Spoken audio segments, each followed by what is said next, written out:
The restlessness and impatience that marked Septimius Severus's character were perhaps best matched with Hadrian before him.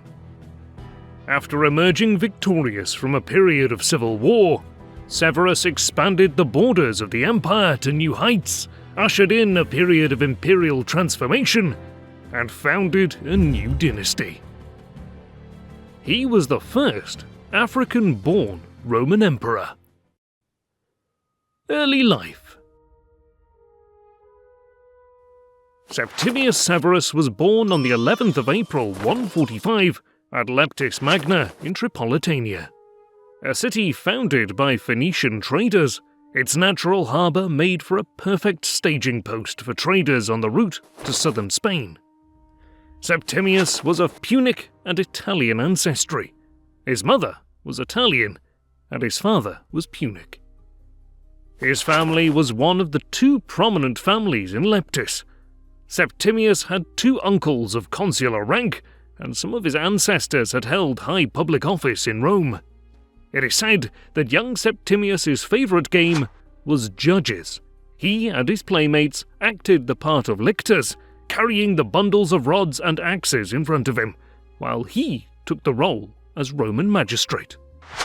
He spent the first 17 years of his life in Leptis Magna, where he was educated in Greek and Latin.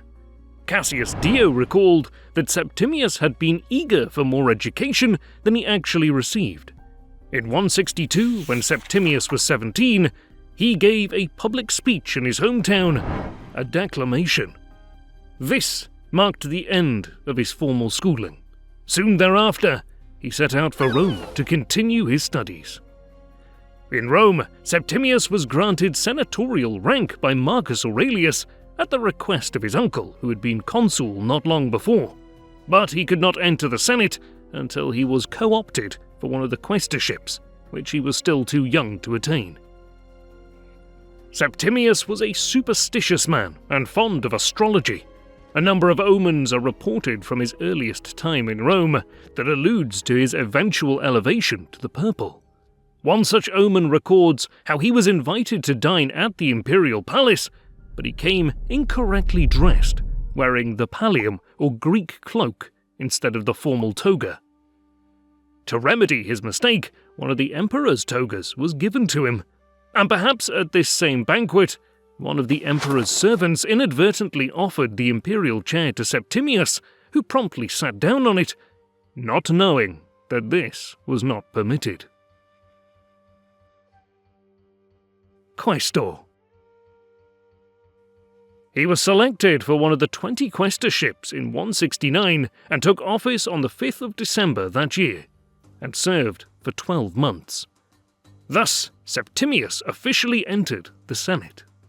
Interestingly, he served a second term as quaestor in the following year.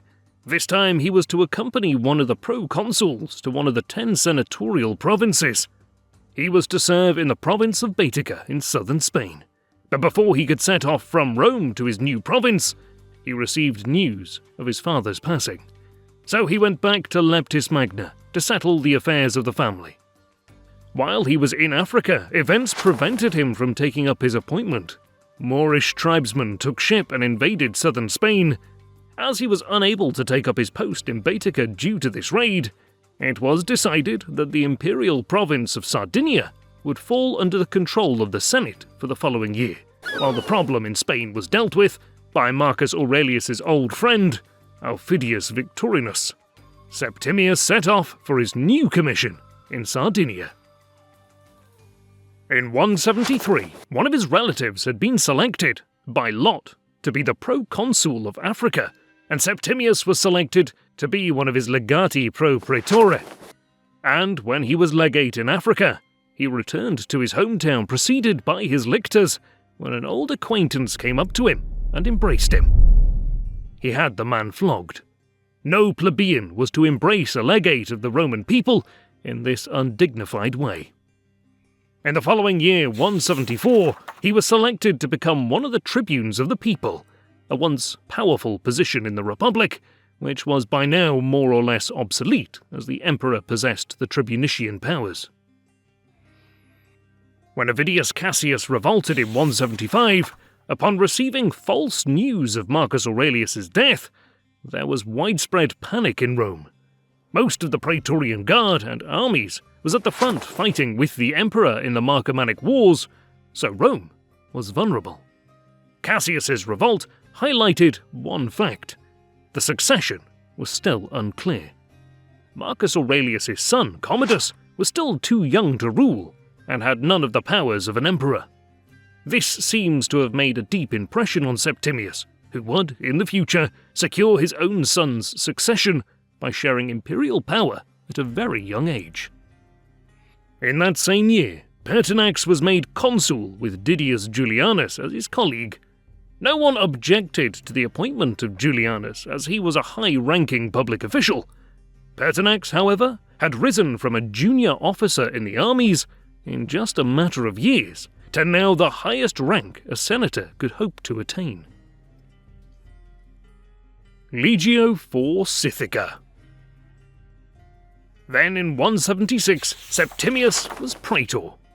As a praetor, he presided over the law courts, and perhaps because he fulfilled his duty in an exemplary way, he was sent off to his next post, his first in the emperor's service. He was to serve as legatus aeridicus in Hispania Tarraconensis, responsible for legal matters across the province.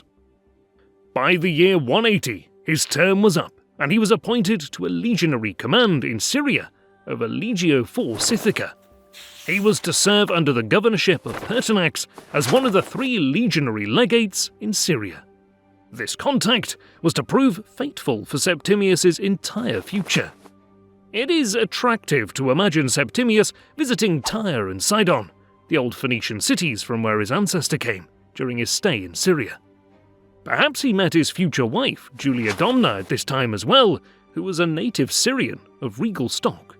Her father was a priest of Elagabal at Emesa.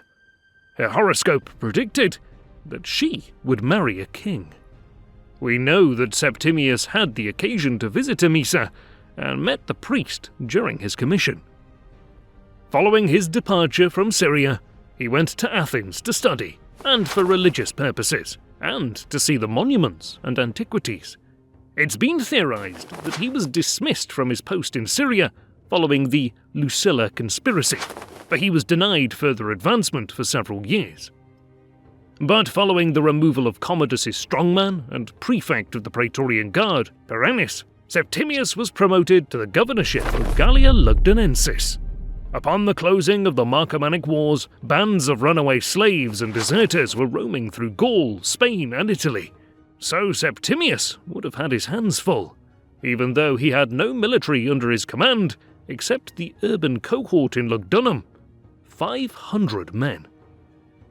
During his governorship, his wife Pacia Marciana died. Virtually nothing is known of her, and they had no children together. Septimius was in his 40s by now, and anxious to remarry. According to the Historia Augusta, as a very skilled astrologer, he inquired into the horoscope of potential brides. Since he had learned there was a woman in Syria whose horoscope predicted that she would be married to a king, he sought her as his wife.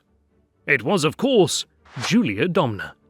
She possessed the attractions of beauty, united with a lively imagination and a firmness of mind and strength of judgment.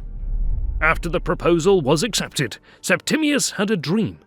The Empress, Faustina, Marcus Aurelius's wife, dead for more than 10 years, was preparing the bridal chamber for himself and Julia in the great temple of Rome and Venus near the imperial palace. In another dream, the Roman Empire itself, personified, approached him and saluted. Most impressive of all, someone took him up to a high mountain from where he could see Rome and all the world. As he gazed down on all the land and sea, he laid his hands on them as one might an instrument capable of playing all modes, and they all sang together. They married in 187. During this governorship, Septimius and Julia had their first son, Bassianus, on the 4th of April 188. This is the future emperor, Caracalla. Septimius's governorship in Gaul ended in 188.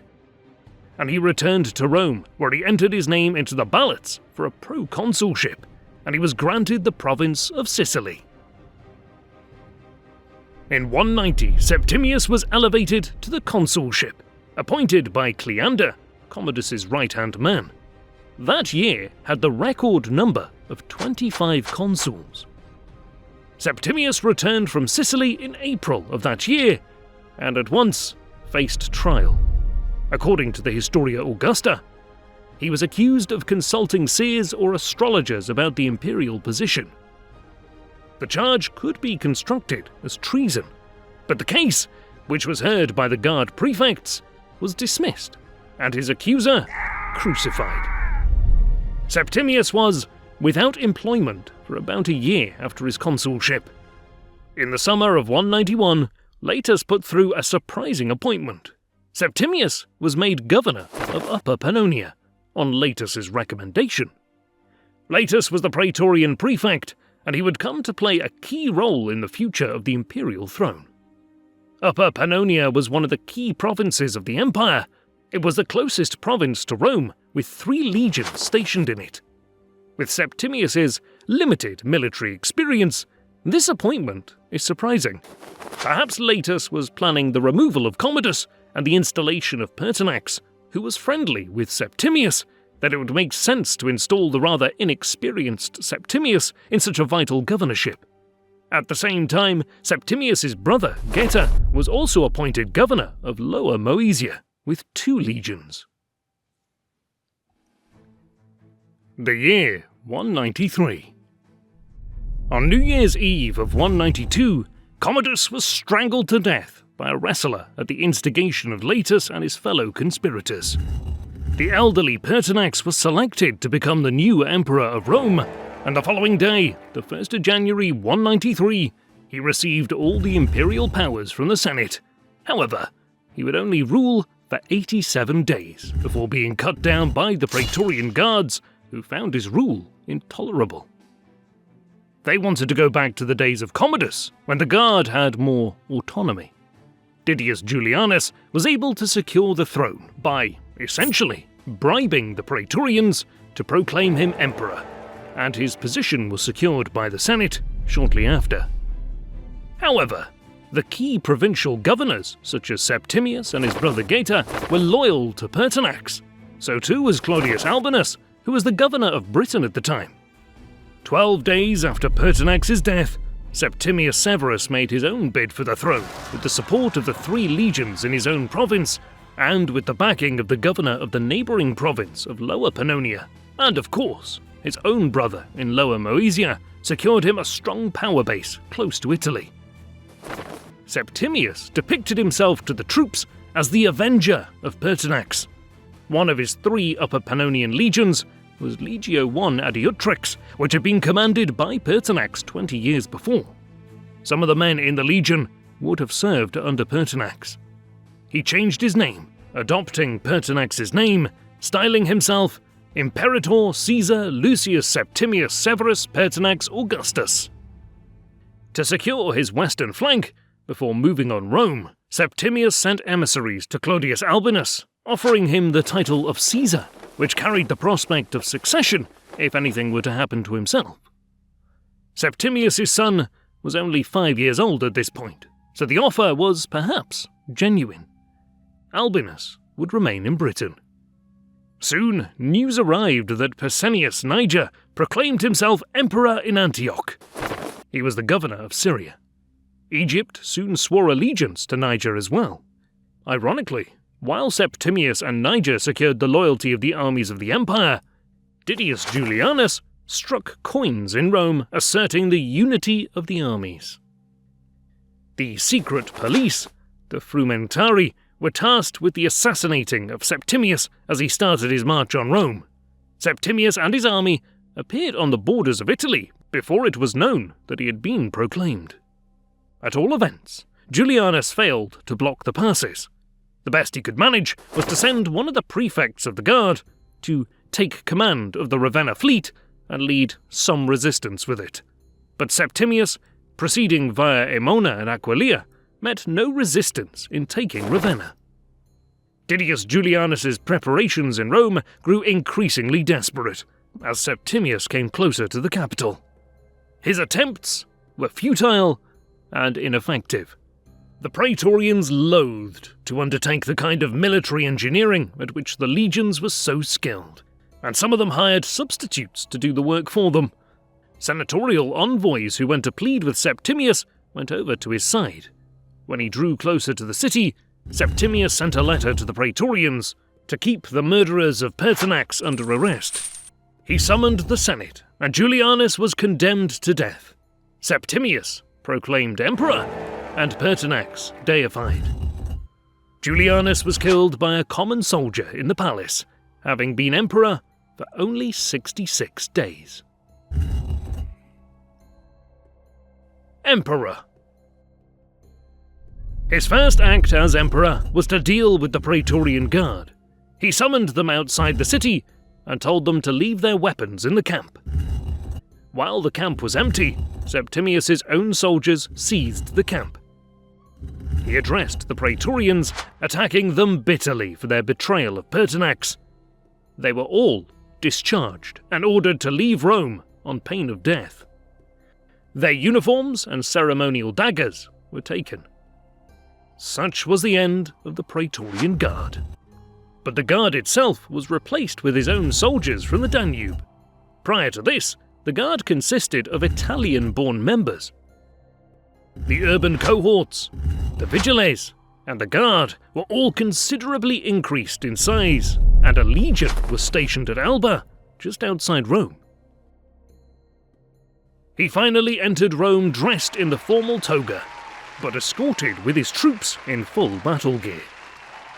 His second act was to oversee a proper imperial funeral for Pertinax in the Forum, where he held a eulogy to the dead emperor. The ceremony was an important gesture. Septimius was to model his own reign on that of Pertinax, whose own exemplar was Marcus Aurelius. Less than 30 days elapsed since his entrance into Rome, before he set out to deal with the usurper Pescennius Niger, who was advancing from the east. Niger was at this point so puffed up that, when men called him a new Alexander, he showed his pleasure, and when a man asked, "Who gave you permission to do this?" he pointed to his sword and answered, "This." Niger had advanced to Byzantium, and from there advanced against Perinthus, but he was disturbed by unfavourable omens that came to his notice.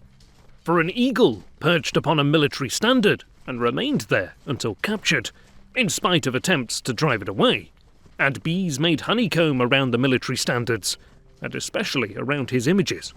For these reasons, he returned to Byzantium.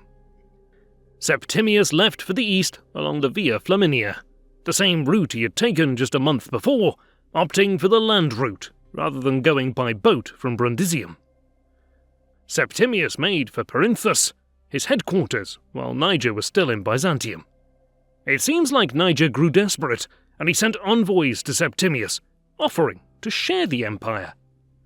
This was rejected out of hand, while Septimius offered to spare Niger's life if he submitted and went into exile.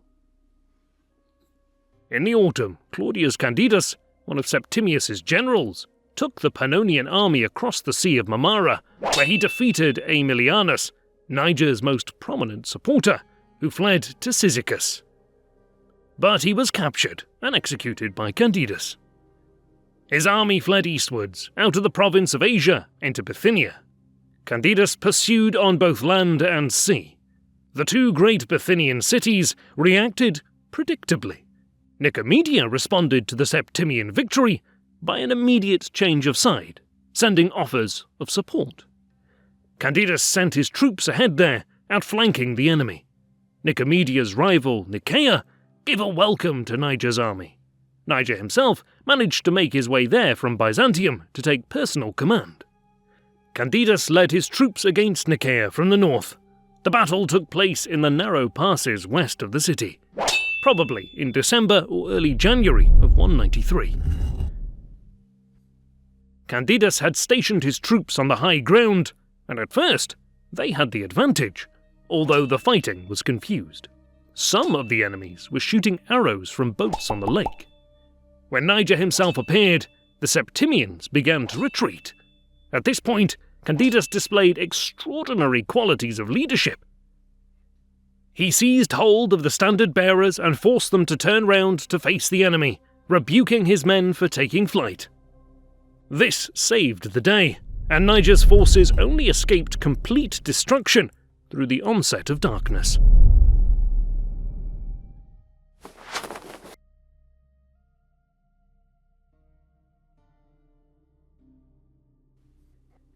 Niger retreated back towards Antioch, while most of Anatolia now swore allegiance to Septimius, and a few weeks later, Egypt defected to Septimius. He had summoned his trusted friend, the proconsul Cornelius Anulinus, who had by now arrived and taken control of the Septimian army and its pursuit of Niger. Septimius may have remained at Perinthus, but would have followed before long. A battle took place at one of the passes Niger had fortified. The decisive battle took place close to Issus, where Alexander the Great had defeated the Persian king Darius more than 500 years before. Anulinus's men were helped by a heavy thunderstorm and rain from behind them driving at the faces of the enemy. But the decisive factor was Anulinus's move in sending Valerius Valerianus around with the cavalry to take Niger's army in the rear. They were already retreating, their morale lowered by the thunderstorm, when Valerianus appeared, and they were trapped. According to Cassius Dio, they lost 20,000 men. Niger fled to Antioch. The city was captured, and so too was Niger, who was caught on the outskirts of the city, apparently fleeing to the Parthians. Antioch was severely punished. It was deprived of its civic status, and was relegated to being a parish of the new provincial capital, Laodicea. Funds were raised on a massive scale from Syria, and most of the eastern governors and legionary legates lost everything following the fall of Niger, with their property seized. Byzantium was still under siege, and even when Niger's head was presented to the city, they refused to give up. The siege would last for more than 2 years. Cassius Dio records, "The Byzantines performed many remarkable deeds, both while Niger was still living and after his death. Their city is most favourably situated in relation to the 2 continents and to the sea that lies between them, and possesses strong defences both in the lie of the land and in the nature of the Bosporus." Septimius and Julia would have toured the whole province, visiting her hometown of Emesa. She had left the city 7 years ago for Lugdunum to marry Septimius. Now she returned as Augusta. The First Eastern Expedition. Various rulers in the east had shown active support to Niger, and some of the troops loyal to him had fled across the Euphrates. Nisibis, a city dependent on Rome, had been attacked by the kingdoms of Osrhoene and Adiabedi. Both of them had given aid to Niger. Much of 194 was spent planning and making preparations for an expedition into Mesopotamia. This would accomplish a few things. Legions who had fought against each other would fight side by side against a common foe, which would strengthen army unity. The kingdoms who had supported Niger would be punished, and it would solidify Septimian rule by winning a war against an ancient enemy. The Parthian Empire was now weak and tied up by internal strife. In the spring of 195, Septimius crossed the frontier at Zeugma into Osrhoene. The kingdom could put up little resistance and was subsequently annexed. Its king, Abgar, was allowed to retain his capital, Edessa, and a small territory surrounding it. Julia Domna was at her husband's side during the campaign, and on the 14th of April 195 was honoured with the title Mater Castrorum, Mother of the Camp. Soon after his victory in Osrhoene, Septimius took a remarkable step. He proclaimed himself to be the son of Marcus Aurelius, and his son Bassianus, who was only 7 at the time, was renamed Marcus Aurelius Antoninus, and was granted the title of Caesar, appointing him as his successor. I will refer to him as Antoninus from now on. However, history knows him as Caracalla, from the nickname the plebs gave him, a Celtic word for the hooded cloak he wore. His victory beyond the Euphrates, for the time being, led only to the annexation of Osron, but some fighting took place against the Adiabeni as well. A triumphal arch was constructed in Rome following his campaign. Albinus. When Septimius was campaigning across the frontier, some senators were trying to persuade Claudius Albinus to come to Rome while Septimius was absent, engaged on other matters. Albinus was preferred in some aristocratic circles in Rome. When Septimius found this out, he sent his most trusted couriers to Britain with instructions to kill Albinus. Albinus's advisors were suspicious and cautioned him to be on his guard. The couriers were seized and divulged their instructions under torture. The fact that Septimius had granted the title of Caesar to his own son and his own assumption of the Antonine ancestry can only be read as open challenges to Albinus. In 195, Albinus sent armies into Gaul and proclaimed himself emperor. Septimius had prepared for this invasion of Albinus and installed his supporters in the key provinces of the empire. Rome itself was controlled by his own kinsman, the ruthless Fulvius Plautianus. And the successful general Candidus had begun moving his Pannonian army westward. Septimius himself stayed in the east a little longer, but was soon himself marching towards the west. During the journey westwards, Polonius Auspex, governor of Lower Moesia, greeted Septimius with a sarcastic comment on his self-adoption into the Antonine dynasty. "I congratulate you, Caesar," he said, "on finding a father." Cassius Dio records an interesting event from the war. Numerianus, a schoolmaster who taught children their letters, set out from Rome to Gaul for some reason or other, and by pretending to be a Roman senator sent by Severus to raise an army, he collected a small force at first and killed a few of Albinus's cavalry, and also performed some other daring exploits in Severus's interest.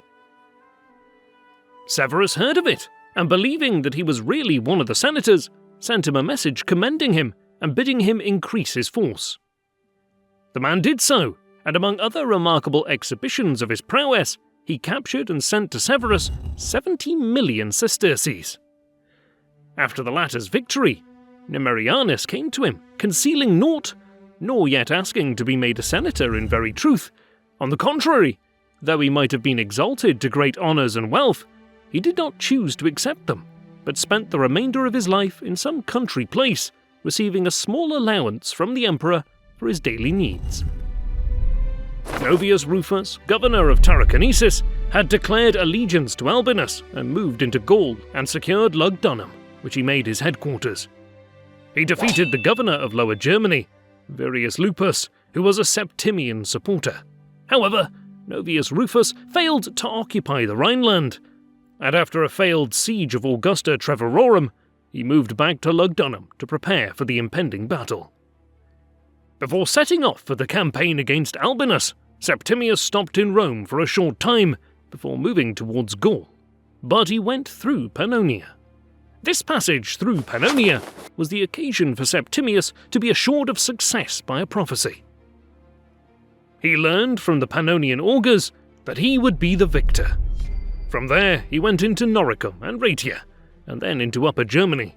From here, he moved south towards Lugdunum with his army, in the winter of early 197. Albinus marched out of Lugdunum, and 60 miles north of the city, the first clash took place. But Albinus's forces were pushed back south to the outskirts of Lugdunum itself, where the final battle took place on the 19th of February. At first, Albinus's left wing was defeated, and they were pursued back to the camp. Septimius's men pursuing them burst into the camp and proceeded to slay them and plunder their tents. On the right wing, however, Albinus's forces had dug a series of concealed pits, and the Septimians were lured into them by a feigned retreat. Septimius himself came up on horseback with the Praetorians, but instead of saving the situation, got himself into extreme difficulties and was thrown from his horse. Then, tearing off his riding cloak and drawing his sword, he rushed after his retreating troops and shamed them into making a stand. That was the official version. According to Herodian, he simply fled with the rest and flung off the purple cloak to conceal his identity. But the day was won when the Septimian cavalry, led by Julius Laetus, appeared and routed Albinus's troops.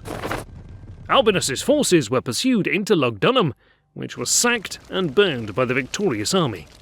Albinus himself committed suicide, and his body was brought to Septimius, who feasted his eyes on it.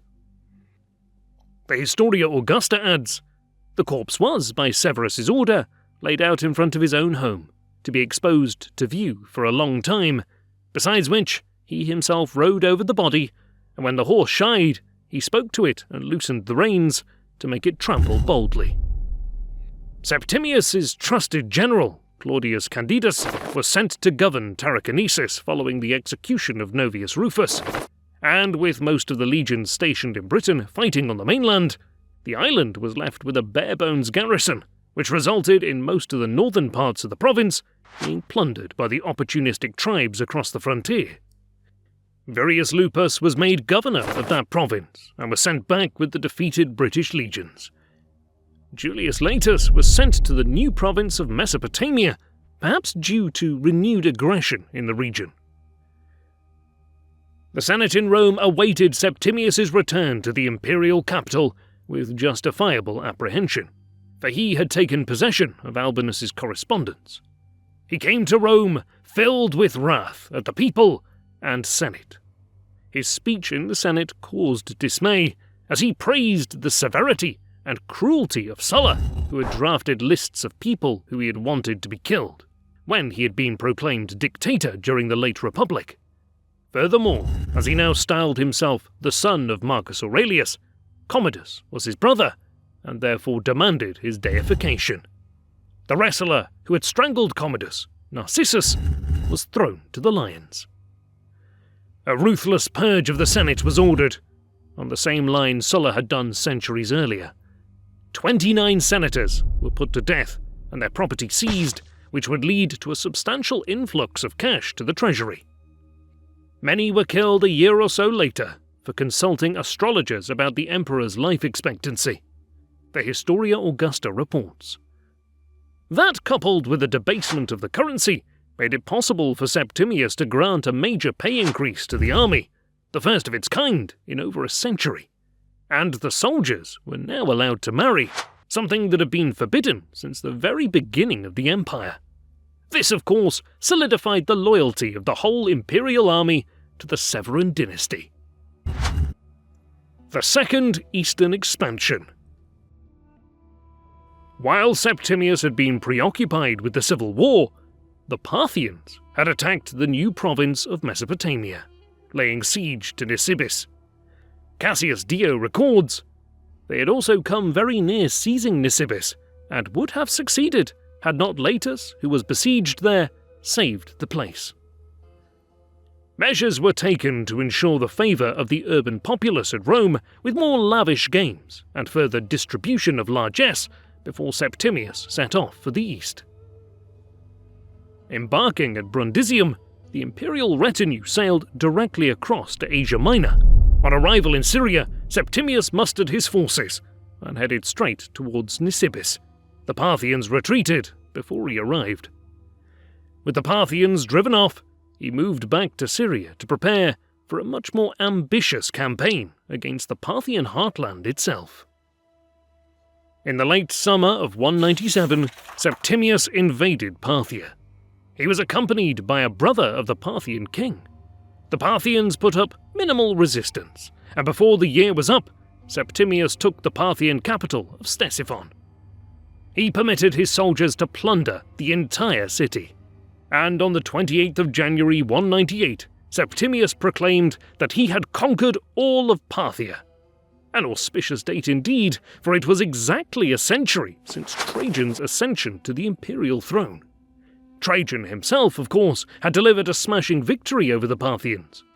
Unfortunately for Septimius, he would also fail to capture Hatra, just as Trajan himself failed to seize the city 90 years earlier. Following this campaign, Septimius' eldest son, Antoninus, was proclaimed co-Augustus with his father, and his younger son, Geta, was granted the title of Caesar. During the spring and summer of 198, Septimius devoted attention to reorganizing the eastern frontiers. He created a new province, Mesopotamia. Osrhoene was retained as a province too, with its capital now at Carrhae, which was given the rank of a Roman colony. The newly formed province of Mesopotamia was placed under an equestrian prefect, with a legionary garrison of the newly formed Legio I and III Parthica. With Syria strengthened behind 2 new provinces and the entire eastern frontier reorganized, Septimius set off for Alexandria. Septimius entered Egypt by land, stopping at Pelusium, where he sacrificed at the tomb of Pompey. Hadrian had rebuilt the tomb on his visit in 130 AD. The Historia Augusta records that Severus himself continually avowed that he had found this journey very enjoyable, because he had taken part in the worship of the god Serapis, had learned something of antiquity, and had seen unfamiliar animals and strange places. He visited Memphis, Memnon, the pyramids, and the labyrinth, and examined them all with great care. The province of Egypt needed reform. It had supported his rival Niger, just as it had earlier backed Avidius Cassius during Marcus Aurelius's rule. During Commodus, there had been as many as 10 prefects in 13 years. The principal change Septimius enacted during his stay was to grant a senate to Alexandria, a function all cities in the empire possessed. To Italy, Africa, and back. Septimius and his imperial entourage left Egypt for Syria, probably towards the end of the year 200. His precise whereabouts during the year 201 are not known, but it seems he spent most of his time in Syria. He was set to be consul with his son, Antoninus, for the following year 202. His son was only 13 years old at the time, and they inaugurated the year as consuls in Antioch, before they finally set off for Rome. While in Bithynia, Septimius erected a tomb for Hannibal, who had died in a place in Bithynia called Libycia. Septimius considered Hannibal to be his fellow countryman, as they were both Punic in origin. Septimius's Decanalia, his 10-year anniversary of attaining the imperial throne, was approaching, and he wanted to be in Rome for this event. He returned to Rome after 5 years' absence, and games of the most spectacular kind imaginable were put on to honour the Decanalia and Parthian victories. He stayed in Rome only for a short time before he set off for an inspection of his native province of Africa, and especially Tripolitania and Leptis Magna. His hometown was granted ius Italicanum, which meant that Leptis was tax-exempt and treated as if it was a part of Italy. The city honoured Septimius with a monumental quadrifon's arch over one of the major crossroads in the city, which is still largely intact today. Septimius launched a campaign against the Garamantians just south of Tripolitania in 202. Aurelius Victor records that he freed Tripolitania, the region from which he came, from fear of attack by crushing most warlike tribes. Plautianus was one of Septimius's most senior advisors. He was the sole prefect of the imperial bodyguard, and his daughter was married to Septimius's eldest son, Antoninus. Plautianus was himself a native of Leptis Magna. They probably knew each other from youth, but for some reason, Septimius became displeased with him around this time. According to Dio, Septimius was annoyed at the number of statues that were set up to Plautianus. The Historia Augusta claims that Plautianus had placed his own statue among those of his kinsmen and relatives. Septimius declared him a public enemy and melted his bronze statues, but soon relented. However, some in official position else melted down some Plautianus' statues and paid a heavy price. The imperial entourage returned to Rome in 203 and probably celebrated an ovation for the campaign against the Garamantians. The triumphal arch Septimius was awarded following his first war in the East was now completed and dedicated. The magnificent arch still dominates the Forum in Rome today.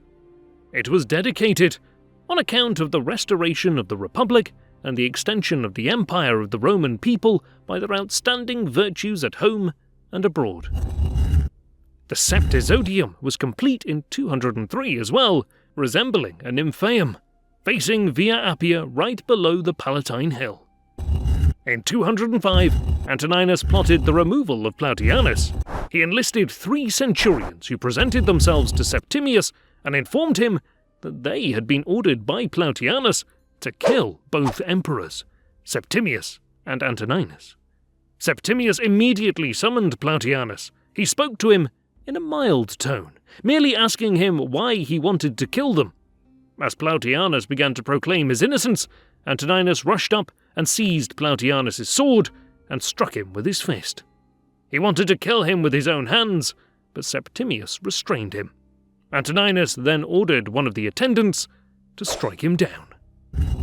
A brigand named Bulla ravaged Italy around this time. He had attracted a great number of runaway imperial freedmen. Perhaps some of these brigands were the ex-guardsmen Septimius discharged at the onset of his reign, as well as some lowly employees from the imperial estates, who now turned to brigandage. The problem was not new, but the Marcomannic Wars, the Deserters' War under Commodus, and finally the civil wars of 193-7 had clearly made it more serious. Expedition Britannica. Septimius saw his sons becoming undisciplined and the armies slack through idleness. He wanted to get his sons away from Rome so they would behave better, under military discipline, after being removed from the life of luxury at Rome.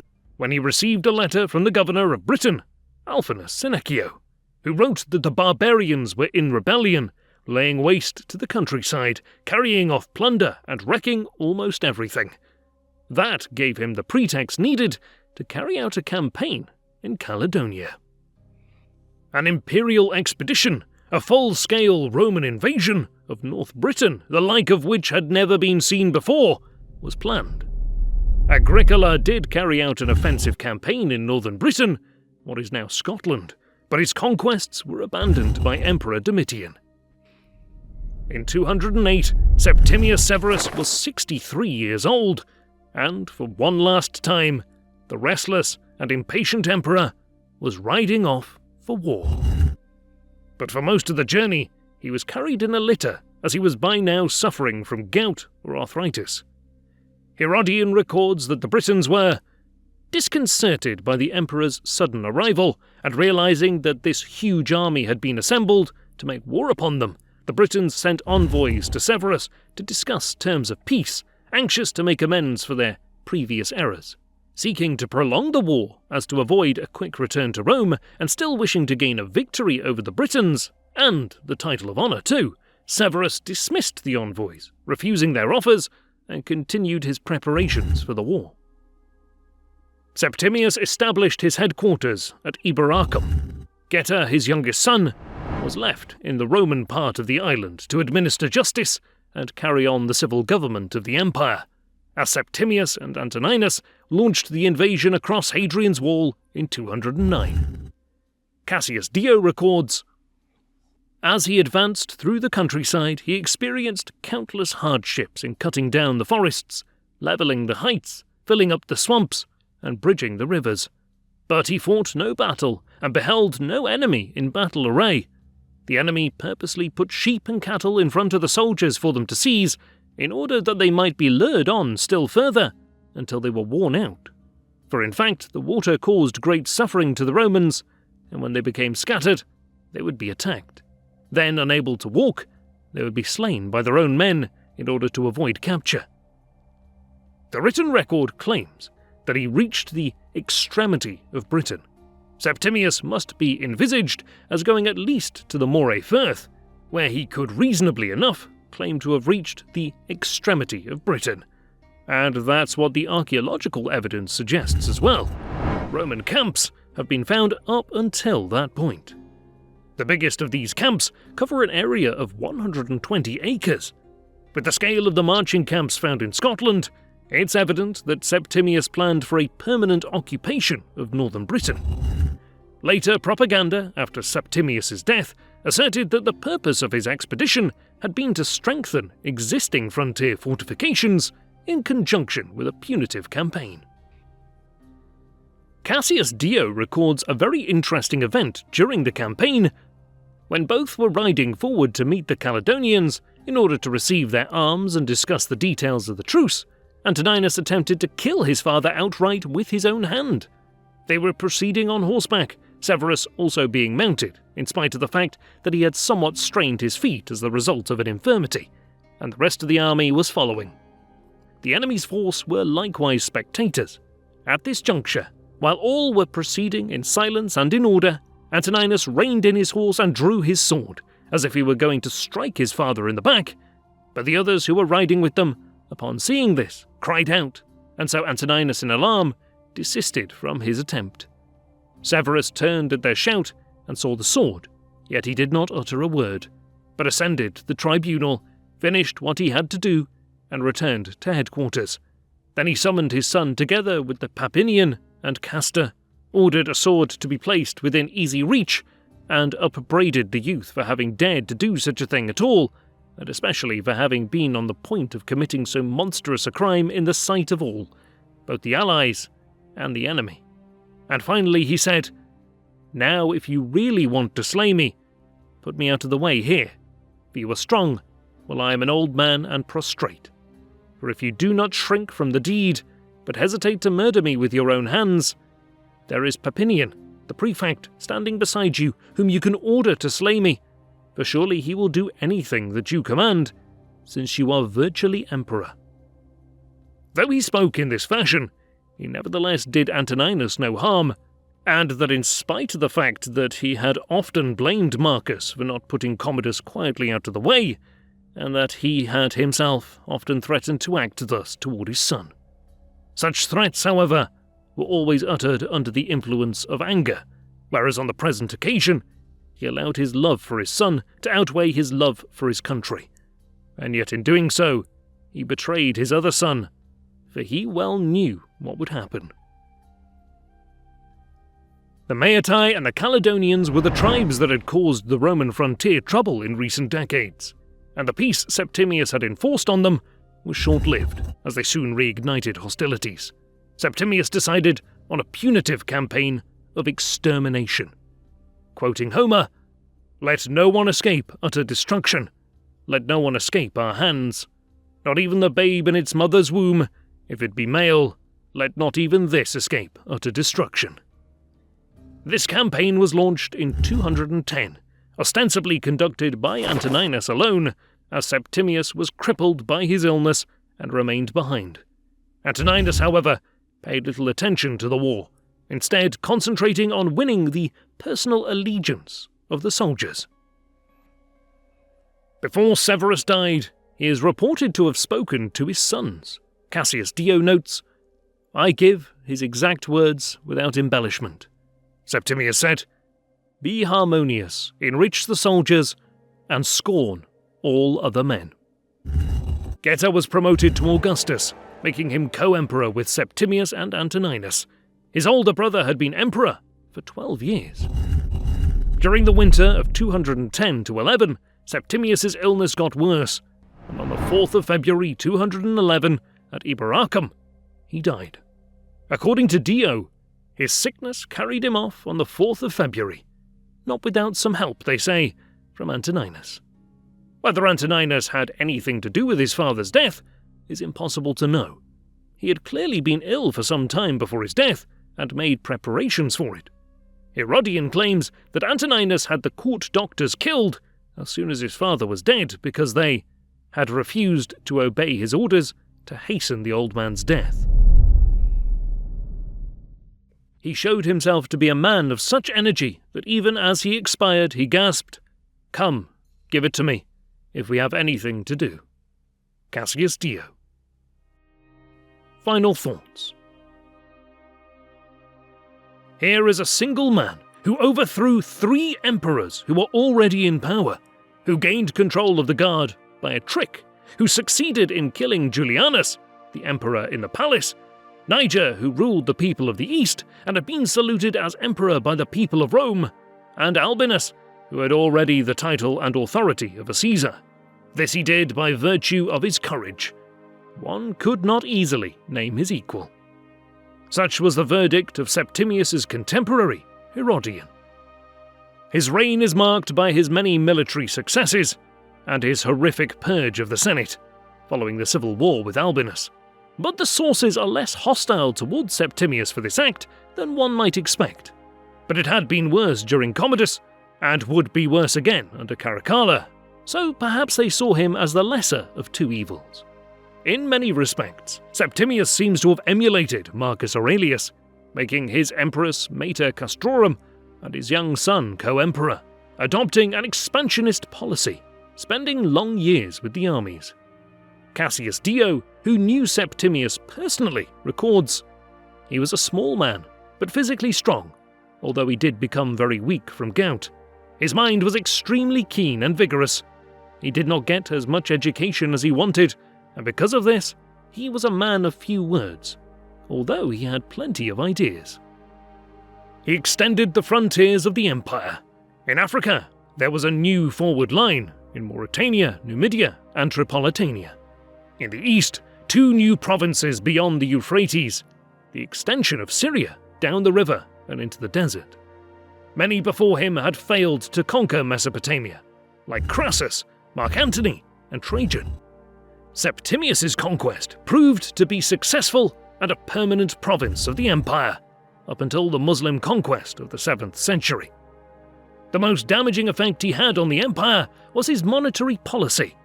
He unquestionably debased the currency to a far lower level than Marcus, or even Commodus had. His pay increase for the troops was made possible by this means, which resulted in far greater quantities of money in circulation. His reign was the longest of any emperor between the death of Marcus in 180 and the ascension of Diocletian in 284. The contemporaries of Severus, in the enjoyment of the peace and glory of his reign, forgave the cruelties by which it had been introduced. Edward Gibbon. Thanks for watching the video. Remember to like and subscribe to the channel to not miss any of our future uploads. The next video in this series will be on Caracalla.